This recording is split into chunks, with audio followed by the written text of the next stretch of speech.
আসসালামু আলাইকুম রহমতুল্লাহ। আজকে বাংলাদেশের দুইটি রাজনৈতিক দল নিয়ে কথা বলবো। আমি প্রথমে ক্ষমা চেয়ে নিচ্ছি ওই সব আবেগপ্রেমিক কর্মী ও সমর্থকদের কাছে যাদের বিবেকের চেয়ে আবেগ বেশি। আজকে কথা বলবো বাংলাদেশের দুইটি ইসলামিক রাজনৈতিক দল, বাংলাদেশ জামাত ইসলামী ও ইসলামিক আন্দোলন বাংলাদেশ। আমাদের একটা কমন কোশ্চিন থেকেই যায়, বাংলাদেশ হচ্ছে মুসলিম একটি দেশ, সেই দেশে ইসলামিক দলগুলো কেন সরকার গঠন করতে পারে না? আমার যেটা মনে হয়, এদের মধ্যে সবচেয়ে প্রতিযোগিতা বেশি। এরা নিজেদের মধ্যে প্রতিযোগিতা করে বা হিংসা করে। সেটার সবচেয়ে বড় উদাহরণ হচ্ছে 2026-এর বর্তমান যে নির্বাচন বা 11 দলীয় জোট। চলেন প্রথমত এদের হিস্টোরি একটু দেখি। প্রথমেই যায় বাংলাদেশ ইসলামিক আন্দোলন। তারা প্রথম নির্বাচনে অংশগ্রহণ করেন 1991 সালে এবং সেখানে তারা একটি আসনে জয়লাভ করেন।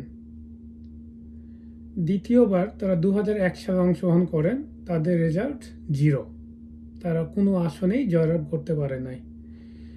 তৃতীয় আসন 2008 সালে তারা 160টি আসনে ইলেকশন করেন, কিন্তু তাদের রেজাল্ট 0। পরবর্তী 2014 সালে তারা নির্বাচন বর্জন করেন। 2018 সালে তারা সবচেয়ে বড় নির্বাচন করেন এবং সেখানে 300টি আসনে নির্বাচন করেন, রেজাল্ট 0। 2024 সালে এসে তারা নির্বাচন করেন, সেখানেও তাদের রেজাল্ট 0। ইসলামিক আন্দোলন বাংলাদেশ তাদের জন্ম থেকে 2026 সাল পর্যন্ত তারা একটি মাত্র আসনে জয়লাভ করেন। তারপর পরবর্তী যে বাংলাদেশ ইসলামিক দলটি রয়েছে, সবচেয়ে বড় ইসলামিক দল বাংলাদেশ জামাত ইসলামী। তাদের হিস্টোরি দেখি। তারা সর্বপ্রথম 1979 সালে নির্বাচন করেন। ওই সময় তারা 20টি আসনে জয়লাভ করেন।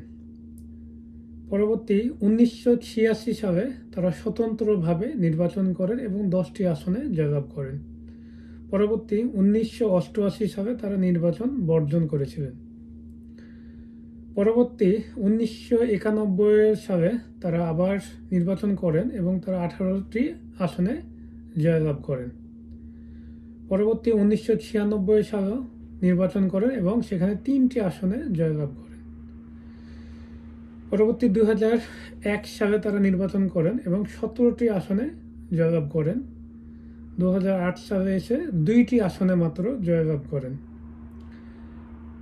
2014 সালে এসে তাদেরকে অবৈধ ঘোষণা করা হয় এবং সেখানে তারা নির্বাচন অংশগ্রহণ করতে পারেন নাই। 2018-তেও নির্বাচন তেমন করতে পারেন নাই। 2024-ও উল্লেখ্যভাবে নির্বাচনে অংশগ্রহণ করতে পারেন নাই। এই ছিল তাদের ফলাফল। এবার আসি মেন আলোচনায়। 2026 সালে 13তম জাতীয় সংসদ নির্বাচনে বাংলাদেশ ইসলামী আন্দোলন প্রথমে 100টি আসন চায় এবং তারা জানিয়ে দেয় সর্বনিম্ন 77টি আসনে তারা না পেলে তারা যে 11 দলীয় জোট আছে সেখানে থাকবেন না এবং মোটামুটি এটা ফাইনাল ডিসিশন তারা নেই।